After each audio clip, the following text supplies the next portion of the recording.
Bienvenue dans Le pouvoir du podcast. Je suis Mélanie Young, experte en stratégie, marketing et monétisation de podcasts.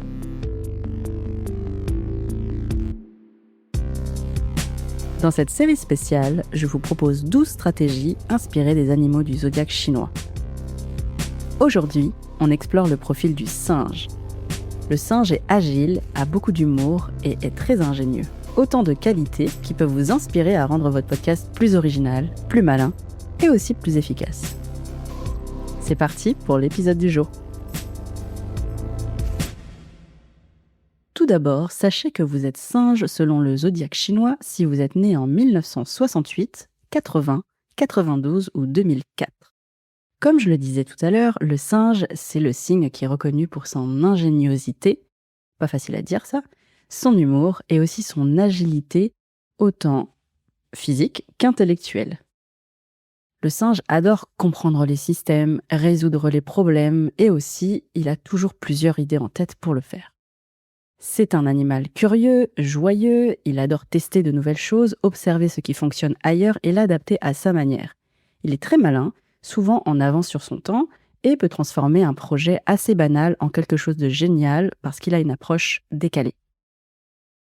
Le podcasteur singe, ça va donc être ce créateur ou cette créatrice qui est très innovante, que ce soit par le format, par la façon de trouver des angles malins ou inattendus. Mais attention, l'inconvénient, ça va être que son énergie mentale pour faire tout ça peut aussi le pousser à s'éparpiller. Ce défaut ressemble un petit peu à celui du cheval, qui peut s'éparpiller à cause de son énergie débordante, mais ils n'ont pas les mêmes façons de faire, puisque le singe, c'est l'ingéniosité, c'est le fait de trouver des nouvelles idées, sa créativité, qui vont faire en sorte qu'il peut s'éparpiller. S'il canalise bien cette énergie-là, le singe va être extrêmement inventif et aussi très adaptable. Maintenant, comment s'inspirer de l'énergie du singe pour votre podcast ?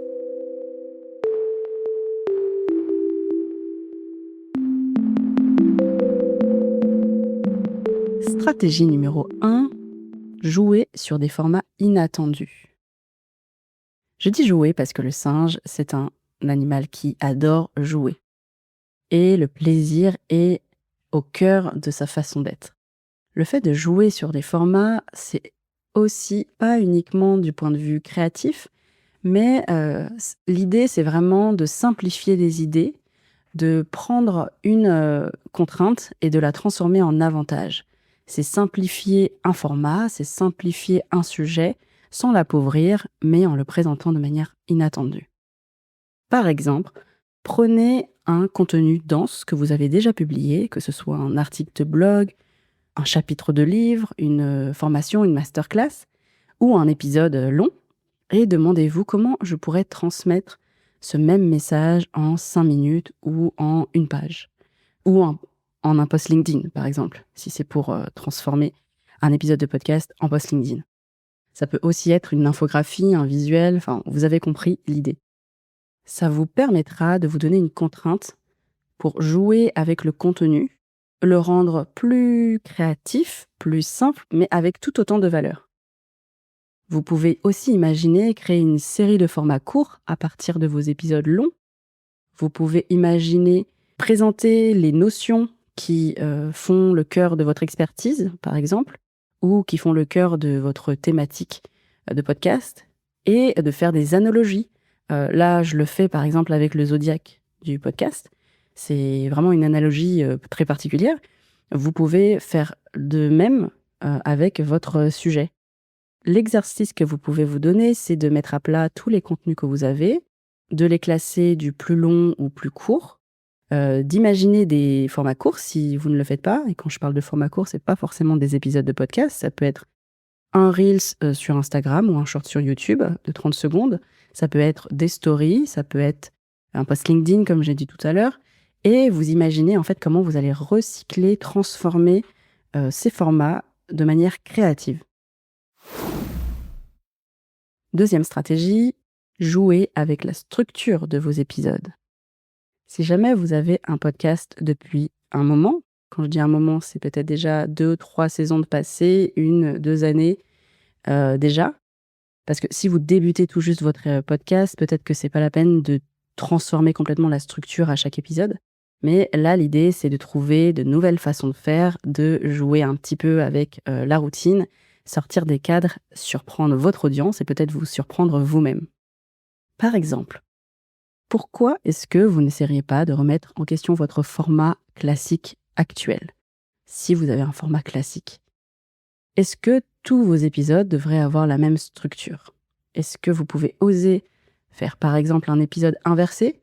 Au lieu de mettre votre conclusion, à la fin, mettez-la dès le début comme une affirmation.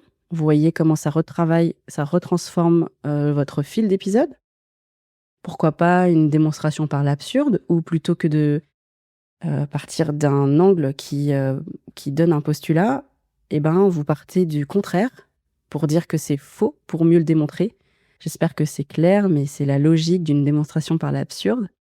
Ou pourquoi pas un épisode 100 anecdote, un peu comme, ce que font les youtubeurs et youtubeuses à l'époque. Je sais pas s'ils font encore ça, mais, il y avait des sortes de hors-série, «Je réponds à vos questions», ce type de format.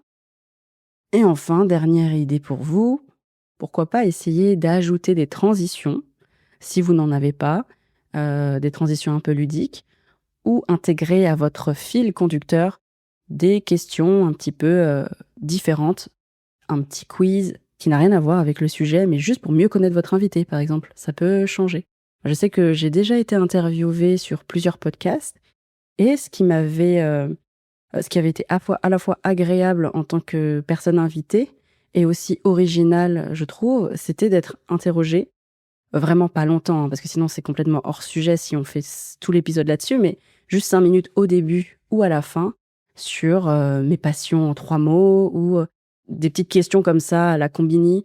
Ça peut changer en fait, ça peut permettre de donner un peu de dynamisme et de mieux connaître l'invité autrement que par son expertise ou son lien avec votre sujet.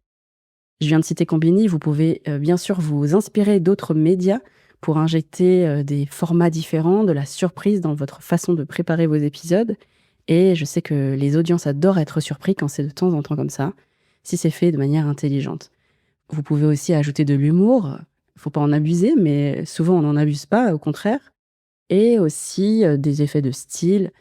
Voilà, tout ce qui peut être un petit peu sortir de l'ordinaire, n'hésitez pas à le faire. Vous pouvez aussi faire un peu de storytelling, de raconter, commencer par une anecdote personnelle.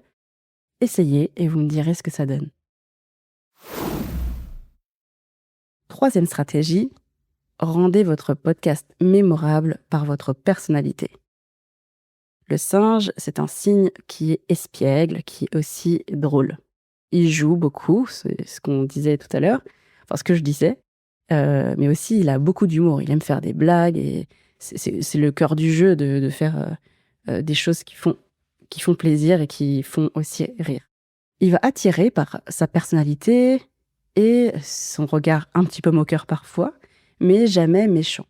Si c'est votre style, bien sûr, eh bien, pourquoi pas ne pas plus l'assumer dans votre podcast? Si vous avez de l'humour, est-ce que ça ressort dans vos épisodes? Est-ce que ça ressort dans vos interviews, dans vos chroniques? Essayez de mettre plus de votre personnalité, de manière générale, dans votre façon de podcaster et votre façon de podcaster, mais aussi de communiquer. Il faut que ça se ressorte dans votre newsletter, dans vos posts LinkedIn, dans vos posts Instagram, sur votre blog. Pas trop non plus pour que ce soit pas lourd, mais si ça ne ressort pas du tout, c'est que, vous n'êtes pas totalement naturel et que vous n'avez pas intégré votre personnalité et ce serait vraiment dommage, parce que c'est un point fort de vos caractéristiques. Pour mettre ça en pratique concrètement, vous pouvez, travailler sur votre ton. Est-ce qu'il peut être un peu plus complice? Est-ce que vous pouvez, vous écouter pour savoir si vous intégrez plus de sourires, plus de rire? Ça, c'est au niveau de la forme. Au niveau du fond, à chaque fois que, vous préparez un contenu, que ce soit un contenu oral ou écrit, demandez-vous si votre personnalité ressort, si on entend votre voix quand on lit ou quand on écoute, si on ressent votre, humour, si vous en avez, votre côté facétieux et si c'est pas le cas, vous pouvez travailler ça lors de la préparation, voir où vous pouvez intégrer une petite blague ou une façon de voir un petit peu plus espiègle. Un exemple que je peux vous donner, j'essaye de trouver un podcast que je n'ai pas déjà cité, pour changer. Il y a beaucoup de podcasts qui interviewent des personnalités aujourd'hui, surtout des entrepreneurs et des entrepreneuses.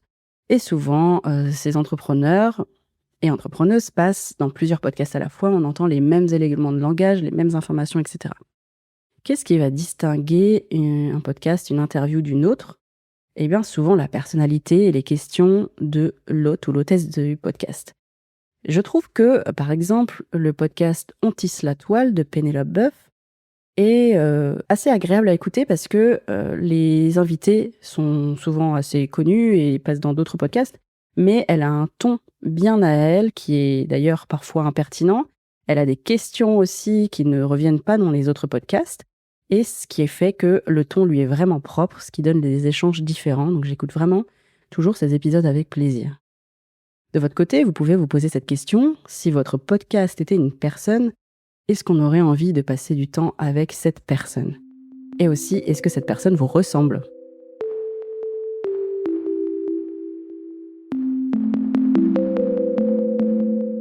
En résumé, le singe est un cygne vif, malin, joueur. Il est très bon pour faire passer des messages forts avec des formats inattendus. Pour vous en inspirer, vous pouvez vous demander: est-ce que vous pourriez présenter les mêmes informations denses dans un format plus inattendu, plus créatif, plus ludique? Ah oui, j'ai pas dit le mot ludique, mais c'est vraiment l'intention. C'est vraiment ça, le côté ludique. Vous pouvez aussi vous demander comment vous pourriez faire pour sortir du cadre, changer votre format, transformer le fond comme la forme. Et dernier point, posez-vous la question de: est-ce qu'on entend ma personnalité, un ton singulier, mon humour, tout ce qui fait que je suis moi dans mon podcast et dans les différents contenus qui l'entourent? Parce qu'il n'y a pas que le call podcast, il y a aussi tous les contenus écrits sur lesquels il est important que ça reflète votre personnalité. Voilà, je vous invite à répondre à ces questions en prenant quelques minutes aujourd'hui. Et je vous donne rendez-vous demain pour le prochain épisode pour découvrir le profil du coq, un profil exigeant qui va mettre la barre haute pour vos épisodes avec une toute autre énergie que celle du singe. À ne pas manquer demain. C'est fini? Bah oui, toutes les bonnes choses ont une fin. Pourquoi? Parce qu'il faut pas que ce soit trop long pour qu'on puisse l'écouter facilement. Et il faut que je garde la suite pour le prochain épisode. C'est mieux, non? Oui.